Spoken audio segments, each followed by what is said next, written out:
Where are my Girl Scouts at? I know there are a lot of you out there.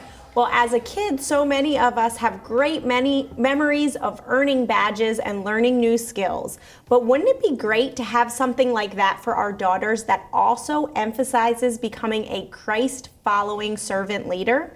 Well, today we have Patti Garibay with us. Patti, welcome. Thank you for being here. Thank you. It's a pleasure to be with you. Patti is an author and founder of American Heritage Girls, a program for girls that combines faith, service, and fun. Patti, we're so happy to have you. Can you briefly touch on the series of events that launched American Heritage Girls? I had been serving in the Girl Scouts for 13 years as a volunteer. I truly used it as a ministry. For girls, I always brought the gospel into whatever I was doing.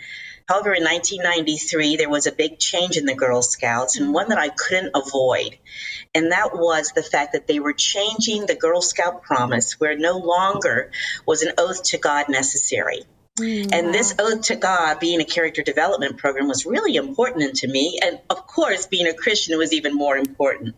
And so I had that proverbial moral dilemma, like who was I going to serve? Was I going to serve the Girl Scouts, despite my wonderful history as a young girl and then as a leader? Or was I going to try to make changes in the Girl Scouts? And then ultimately what ended up happening was having to create a whole new program that had the beauty of Girl Scouts, but had a faith-based component that glorified the Lord.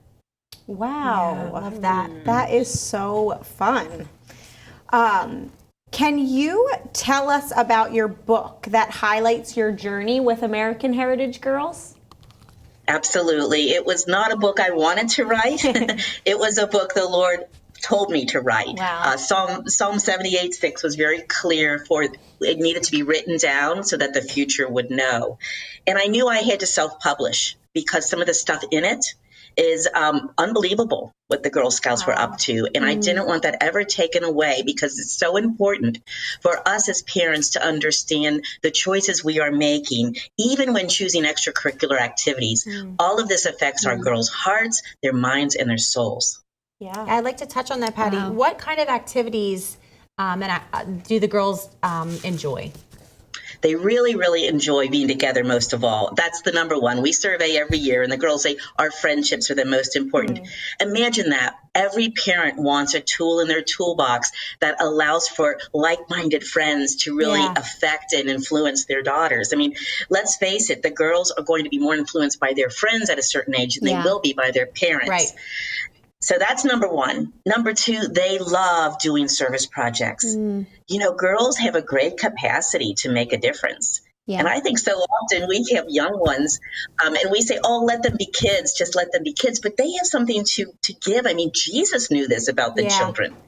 He wanted us to have faith like them. And then, of course, badges and camping and leadership skills, which is so important for our females in Christendom to have great influence that is positive and that they're confident because of who they are in Christ. So all these things rolled up into a really fun time in troop meetings where girls meet together from ages 5 to 18. So literally the gamut of girlhood, all sisters in one troop. That was one of the must-haves when I wrote the program because I had 3 daughters and was serving in 3 Girl Scout troops, and that was no fun. Wow, So that's awesome. That was our journey. And then later on, we found we were partners with the Boy Scouts of America from 2009 to 2013. And here the Lord had it that we helped found a boys program, which is Trail Life USA. Wonderful. Wow, Patti, do you have any favorite stories or testimonies from the girls that have been through your program? I sure do. You know, I have this really neat story of a girl named Hannah, and she's out of Colorado Springs, and she loved to hang out at the Air Force Academy where there were these World War II vets, and they would spin their yarns about what that was like, being in your World War II, being in the Air Force.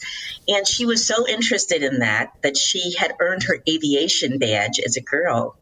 And then wanted to go ahead and earn our highest award, the Stars and Stripes, by recording these gentlemen in the Living History Project for the Smithsonian Institute. Wow. And so she brought her interest full gear but she's not finished with her story yet. Today, she serves as a missionary aviator in Uganda. So she has taken her experience all the way to serve the Lord. And that is not that unusual of a story. I've got lots of them like that. Wow, that's incredible. That's wonderful. That is so awesome. exciting. Well, thank you for talking to us, Patti, and thank you for investing so much in so many girls.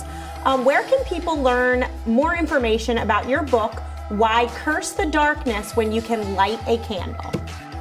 They can go to whycursethedarkness.com, or they can go to whatever, Barnes & Noble, Amazon, any of those places. Okay. In addition, you can learn more about American Heritage Girls by visiting AmericanHeritageGirls.org. Thanks for joining our Sisterhood of Faith. If you have any interesting topics you would like to see us cover on the show, please let us know in the comments below. And don't forget to check out all of our full 30-minute episodes on FISM.tv/outspoken.